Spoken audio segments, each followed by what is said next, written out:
Hello, my name is Robert Thoburn of Forsspac. Today I'll be talking to my brother Phil, who is our technical director. What does DDRUPS stand for? Diesel dynamic rotary UPS, or uninterruptible power supply. And what are the key components within that device? Okay, well, it starts with a large mass, which is the inertia, an alternator, and a generator.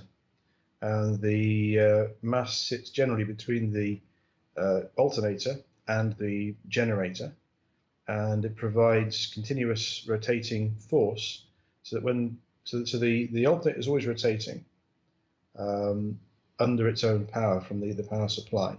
And when the power fails, the inertia of the mass keeps the alternator running while the generator is running up. Typically, a generator starts in 5 to 10 seconds. So the mass is going to be able to carry the generator itself, the alternator itself, at enough speed, enough velocity to keep the output going during the time the engine is starting up. So those are the three basic components. And beyond that, there are some fairly fancy controls that keep it working properly. Yeah, well, we'd certainly have to have control systems in life. It wouldn't be life without them. Yeah. You couldn't do it without good high quality control systems. This is true. There is an alternative version of this where the mass and the alternator is separate from the actual generator itself. We've seen this, and that tends to be a slightly quieter unit, which is interesting. But the majority of the units we've seen are inline engine, mass, and alternator. Okay. So do these devices, DDRUPS, do the same as a battery-backed UPS? They do slightly more, is what I would describe it as. Typically, if you are feeding, say, a data center within a building, you'll have a small-scale static UPS system, which is a battery-based system. You have the alternator. Typically, it's online, so you have the power coming in, passing through the batteries, back out through an inverter, and powering up the equipment. So that's a static UPS system, and it's usually limited in size and capacity to handle just the data center you're feeding the power to. With a DDRUPS, the key difference is that you've got a fuel source, so you can keep it going essentially indefinitely as long as the fuel lasts. The other key difference is you have a rotating component, the alternator, and this rotating component is really important in that you can use this to clean up the power supply. So what you're doing is you're using it as an active filtration and power factor correction device.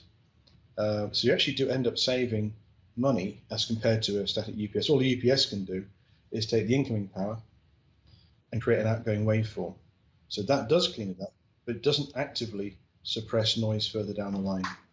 And by clean up, I'm assuming you mean Harmonics to manage cable sizing and stuff. That's correct. And obviously losses on the neutral return. Okay. And what's the typical life comparison between a battery packed up UPS and a DDRUPS? That's actually a really good question. Batteries have a life of 3 to 5 years, essentially. They're usually lithium-ion batteries, so they need replacing periodically. The DDRUPS system has a very significant life. It probably needs some renovation every 10 to 15 years, so you need bearing changes to be done. But in essence, it should last the life of the building.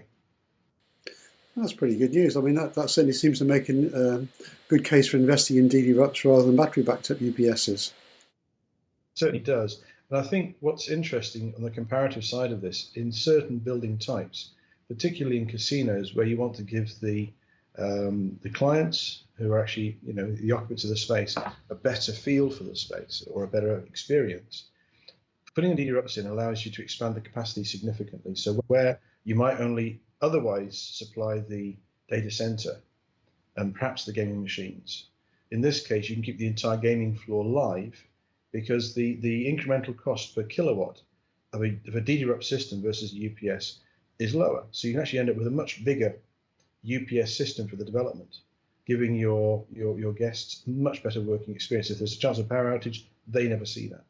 Well, that's pretty cool. That's pretty cool. So is it applicable to other environments, like an industrial environment, maybe a chip fab manufacturer or something like that?